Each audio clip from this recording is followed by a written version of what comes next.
Akota police સ્ટેશનમાં બે advocates વચ્ચે સામસામે ગંભીર આક્ષેપો સાથે હંગામો. વડોદરાના દિવાળીપુરા કોર્ટ સંકુલ બહાર એડવોકેટ હિતેશ ગુપ્તા અને એડવોકેટ નિકુંજ વરસાડા તેમની પત્ની સ્મૃતિ પટેલ વચ્ચે વાહન અથડાવા મામલે બોલાચાલી બાદ અકોટા પોલીસ મથકે સામસામે ફરિયાદો નોંધવાની તજવીજ હાથ ધરાઈ છે. એડવોકેટ સ્મૃતિ પટેલે કાર સામે એક્ટિવા મૂકી રસ્તો રોક્યાનો આક્ષેપ કરતા હિતેશ ગુપ્તાએ જણાવ્યું કે સંખેડા ખાતે તેમની સામે ખોટી બળાત્કારની ફરિયાદ કરાવાઈ છે. જો આ આક્ષેપો સાચા ઠરે તો તેઓ વકીલાત છોડી દેશે, નહીંતર ફરિયાદી નાર્કો ટેસ્ટ કરી કડક કાર્યવાહી થાય.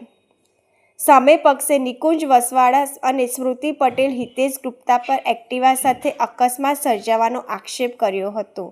પોલીસ સ્ટેશનમાં બંને પક્ષો વચ્ચે ભારે તૂતુ મેમે થતાં અકોટા પોલીસે આગળની કાયદેસરની તપાસ શરૂ કરી છે. જે એમને નવાપુરામાં ફરિયાદ કરી છે, 8 આરોપીઓ પૈકી એક આરોપી તો અંધ હતો, એની સામે પણ પોક્સોના આક્ષેપ કર્યા. પોતાના પિતાની સામે પણ એમને પોક્સોના આક્ષેપ કર્યા. એડવોકેટ ભૂપેન્દ્ર પ્રજાપતિ સામે 376ની ખોટી ફરિયાદ કરી. મેં ભૂપેન્દ્ર પ્રજાપતિનો પણ કેસ હું લડી રહ્યો હતો.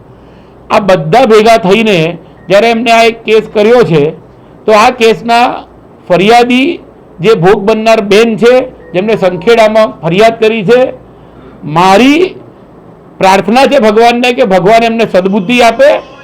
જે કોઈ વ્યક્તિઓના એ હાથા બન્યા છે અને મારી સામે એમને ફરિયાદ કરી છે, તો મારું તો એક જ વસ્તુ છે કે એમને ભગવાન સદબુદ્ધિ આપીને સાચી હકીકતો જણાવી દે કે કોના કહેવાથી એમને આ ફરિયાદ પોલીસ સ્ટેશનમાં કરી છે.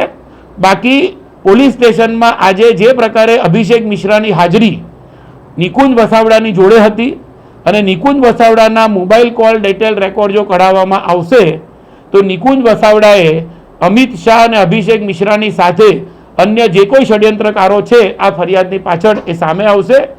ઘણું થયું, બહુ થયું. લોકોની સામે બળાત્કારની ખોટી ફરિયાદો જે રીતે નોંધાઈ રહી છે, હવે ખરેખર રાજ્ય સરકારે આ બાબતે તટસ્થ રીતે કંઈક નિર્ણય લેવો પડશે. નહીં તો આજે હિતેશ ગુપ્તા છે, આવનાર દિવસોમાં કોઈ અન્ય વ્યક્તિ બી હોઈ શકે છે.